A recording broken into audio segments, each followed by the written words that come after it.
बौद्धविहार समन्वय समितीचे दुसरे अधिवेशन पुणे येथे संपन्न झाले। समाजाला शिखर संस्थांची गरज आहे याविषयी आपले विचार मांडताना डॉक्टर पंचशीला दुर्गे। तो बौद्ध शिखर संस्था जो है क्यों आवश्यकता है, तो डेकार्ट सर ने अभी बताया है कि हमारे लॉ क्या है, कैसे हमारे जो बुद्ध पद्धति से विवाह होते हैं तो हिंदू माना जाता है।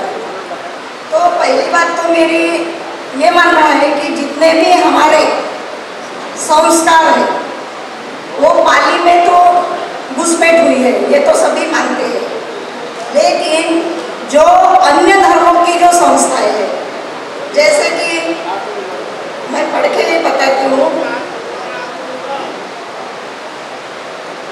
कि जो मुस्लिम है, मुस्लिम लोगों की जो संख्या है वो 1.9 मिलियन है और उनके मदरसे है और मुस्लिम का पर्सनल लॉ भी है, ये सभी को पता है। वैसे ही क्रिश्चियन, वो उनका वैटिकन में पोप बैठा है, उनके ही मुताबिक पूरे क्रिश्चियन लोगों की जितने भी संस्कार है वो चलते हैं और उनकी लोक संख्या जो है वो 2.38 पूरे विश्व की बात कर रही हूँ। वैसे ही हिंदू की भी लोक संख्या जो है 1.16 बिलियन है और उनके भी 4 मठों में शंकराचार्य बैठे। हमारा जो बुद्ध गया का बोधि विहार है, जैसे कि अभी सर ने बताया है कि 1949 से हमारा आंदोलन जो चल रहा है तो वो हमारा एक मन श्रद्धा का केंद्र स्थान है और उनके ऊपर जो कब्जा है वो पूरा हिंदू का है। तो इसीलिए मुक्त करने के लिए हमें राष्ट्रीय स्तर पर बौद्ध शिखर संस्था की बहुत ही आवश्यकता है। तो आवश्यकता क्यों है, आज क्यों जरूरत पड़ी है, तो समस्या तो अनेक है, तो उसका समाधान जो है हम लोग सब समविचारी एक मंच पे आकर, बुद्धिजीवी लोग सभी तो नहीं कर सकते और बुद्ध का अनित्यवाद ध्यान में रखते, जो आज चीजें है वो कल तो बदलने वाली है, यानी परिवर्तनशील है। तो राष्ट्रीय स्तर पर हमें बौद्ध शिखर संस्था का निर्माण करना बहुत ही जरूरी है और आवश्यकता है। तो बाबा साहब ने हमें दीक्षा देने के पहले क्या किया, उन्होंने 1954 को बौद्ध महासभा का गठन किया। गठन किस लिए किया उन्होंने, क्योंकि हम जब 14 अक्टूबर 1956 को दीक्षा ली, विजयादशमी के दिन नागलोक के नागपुर के नागभूमि में, तो उनका जो मानना था कि मानसिक, वैचारिक और बौद्धिक लोगों का निर्माण करना, ये उनका एक कंसेप्ट था और आचरणशील अपनी परंपरा निर्माण करना और परंपरा के माध्यम से हमारी संस्कृति निर्माण होगी, क्योंकि मानसिक भी हमारा विकास होगा, बौद्धिक भी होगा और साथ साथ हमारा वैचारिक भी विकास होगा। तो वैचारिक विकास होने के कारण हम अच्छे समाज का निर्माण कर सकते हैं। तो बाबा साहब की 2 बातें हम सभी ने ध्यान में रखना, एक तो पहला है आदर्श समाज का निर्माण करना और दूसरा जो बाबा साहब का उद्देश्य था धम्म राज्य निर्माण करना। अब बाबा साहब ने एक शिखर संस्था का निर्माण किया था, उसका रजिस्ट्रेशन भी किया था, ट्रस्ट, और उसमें ट्रस्ट में 7 सदस्य थे। तो उनका जो एक में पॉइंट बताती, वैसे तो पॉइंट बहुत है, लेकिन उनका जो हम बताते ही नहीं, उस पर चर्चा ही नहीं करते। तो यदि आवश्यकता हो तो बौद्ध प्रीस्ट किसको बोलते हैं,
हमारे साहित्य में भी है, हमारे सभी संस्कृति में भी है, घुसपैठ तो हो चुकी है। लेकिन हमारी जितने भी हम त्रिपिटक है, जो पाली भाषा है, पढ़ते हैं, तो उस पर पढ़ के चिंतन मनन आकलन करना बहुत जरूरी है। तो ये बाबा साहब का सपना अभी भी अधूरा है। इसीलिए जैसे उनके मुस्लिम लोगों के मदरसे है, क्रिश्चियन लोगों के चर्च है, हिंदू लोगों के शंकराचार्य के 4 मठ है, तो हमारा जो महाबोधि विहार है वो तो हमारी महाबोधि सोसाइटी कलकत्ता के माध्यम से शिखर संस्था है, तो वो अभी भी हिंदुओं के हाथ में है, यानी हिंदुओं के हाथ में है और हमारा एक ही सदस्य है। और उसका श्रेय अनागारी धर्मपाल जी ने वो स्थापित किया है। लेकिन हमारे लोग नहीं होने के कारण हमारी जो संस्कृति है वो अभी तक निर्माण नहीं हो सकी। तो अभी जो राष्ट्रीय स्तर पर बाबा साहब ने जो बातें कही थी कि हमारा एक बौद्ध महासभा के तहत, लेकिन उसका जो ये पहलू बताइए है कि यदि आवश्यकता हुई तो बौद्ध प्रीस्ट का नवीन संघ स्थापित करना, इस पर हमने चिंतन मनन करना चाहिए। और राष्ट्रीय स्तर पर राष्ट्रीय कार्यकारिणी का एक गठन करके फिर वो राष्ट्रीय स्तर का राज्य पर होगा, राज्य से जिले पर होगा, जिले से तालुका, तालुका से गांव कस्बे तक जाएगा। तभी हमारा नेटवर्क बढ़ सकता है, तभी हमारी जो संस्कृति है हम बढ़कर निर्माण कर सकते हैं। तो मैं 4th क्लास में थी, तो 4th क्लास में हमारे यहाँ बुद्ध विहार तो तब था ही नहीं, मैंने 70 की बात कर रही हूँ मैं। तो एक झंडे के नीचे हम लोग इकट्ठा होते थे और पंचक्षेत्री चरण बोलते थे। तो आज जब हम लोग बाहर निकले तो हमने देखा कि बाहर गाँव कौन कौन गए हैं, अच्छे पदों पर कौन है, तो उनसे 10,000 50,000 कंट्रीब्यूट करके वहाँ पर बहुत बड़ा विहार बनाया गया है। और विहार ही नहीं बनाया है तो UPSC MPSC पाली भाषा के क्लासेस भी चलते हैं वहाँ पर। तो ये लेवल पे राष्ट्रीय संयोजन समिति यदि हमने बनाई तो और उसका नेटवर्क गांव तक हमने किया तो हमारी बौद्ध संस्कृति यानी जल्दी बनेगी या निर्माण होगी। तो अभी हम जो यहाँ पर 2010 की मैं बात कर रही हूँ, पुणे के बहुत सारे लोग यहाँ पे बैठे हैं। मैं रिटायर्ड डेप्यूटी कमिश्नर हो गई, फिर भी इन सर्विस पे थी, तो मैं बस्ती में जाती थी, तो वहाँ पे बुद्ध जयंती तो मनाते ही नहीं है, शराब पीकर मटन मच्छी खाकर ऐसे रहते, तो फिर बौद्ध संस्कृति का निर्माण कैसे होगा। तो हम लोग ने जाकर बस्ती में जाकर बारिश में जाकर उनकी संख्या गिनाई कि हमारे लोग कौन कौन है, तो इकट्ठा किया। 2010 की मैं बात कर रही हूँ, 2010 में मैं पुणे में आई, तो फिर उन लोगों को इकट्ठा करके अभी वही लोग सब महापुरुषों की जयंती, बुद्ध जयंती, बाबा साहब की जयंती मनाते हैं। तो ये जो राष्ट्रीय स्तर की कार्यकारिणी है, जो संचालक मंडल रहेगा वो डिसाइड करेगा। जैसे मदरसा में अजान होता है तो वो डिसाइड करते हैं कि एट वंस यानी सभी की नमाज होती है। तो हमारी भी बौद्ध संस्कृति हम निर्माण कर सकते हैं कि नहीं। जैसे सुधीराज सर जी ने बताया कि संघ, तो हमारा RSS का संघ हम मानते हैं, हमारे वही मन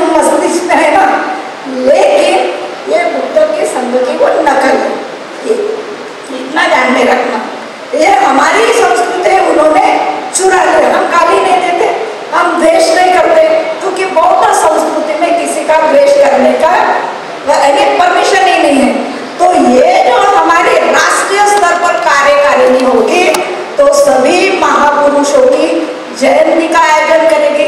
चैत्य भूमि है, जन्मभूमि है, कर्मभूमि है, या भीमा कोरेगांव शौर्य दिन है, ये सब राष्ट्रीय कार्यक्रम में एडवांस हमने ये 2014 में प्रोग्राम में लगाया था कि एडवांस 14 अप्रैल को सभी विहारों में जयंती यानी बुद्ध वंदना होगी। तो यहाँ पर 353 बुद्ध विहार है पुणे में, तो आधे से ज्यादा बुद्ध विहार में मैं जा चुकी हूँ। झोपड़पट्टी में नहीं, इतना आप ये कर सकते हो, क्योंकि सर्विस वाली महिला घर में बैठी है, जिसके ऊपर धुरा है वो सर्विस वाली महिला बाहर निकालना नहीं चाहती। इसलिए मैं आपको बोल रही हूँ कि हम लोग कर सकते हैं, लेकिन थोड़ा बाबा साहब के जो विचार है आदर्श समाज निर्माण के लिए वो मन मस्तिष्क में लेना बहुत जरूरी है। तभी ये बुद्ध विहार समन्वय समिति का जो आयोजन हमारे अशोक भाऊ नागपुर से आए हैं, उन्होंने यहाँ पे पुण्य नगरी में रखा है, तो उसकी सफलता कैसी होगी, हमें सफलता कैसी मिलेगी। तो ये जो हम विचार 2 दिन का सत्र का आयोजन किया है 25 और 26 का, हम यहाँ से विचार जब लेकर जाएंगे तभी हम विहारों में जा जाकर कि विहारों के आजू बाजू में हमारे कितने लोग हैं, हमारे कितने बच्चे हैं। नाम है शांति नगर, राजेंद्र पाल गौतम जी आपको बता रही हूँ मैं, नाम है शांति नगर, लेकिन वो बस्ती में शांति दिखाई नहीं दी। नाम है एकता नगर, लेकिन एकता नगर एकता में कहीं पर भी नहीं दिखाई देगी। नाम है समता नगर, लेकिन समता का अभाव ही अभाव है। तो ये कैसा आएगा? तो हमने ये शिखर संस्था के माध्यम से ये सब काम करना है, तो उसकी हम रूपरेखा बनाएंगे, क्योंकि रूपरेखा के बगैर बाबा साहब ने भी 21 साल लगाया ना धर्मांतर को, तो पहले वो नांगर नहीं किया जमीन की, बाद में बीज बोए,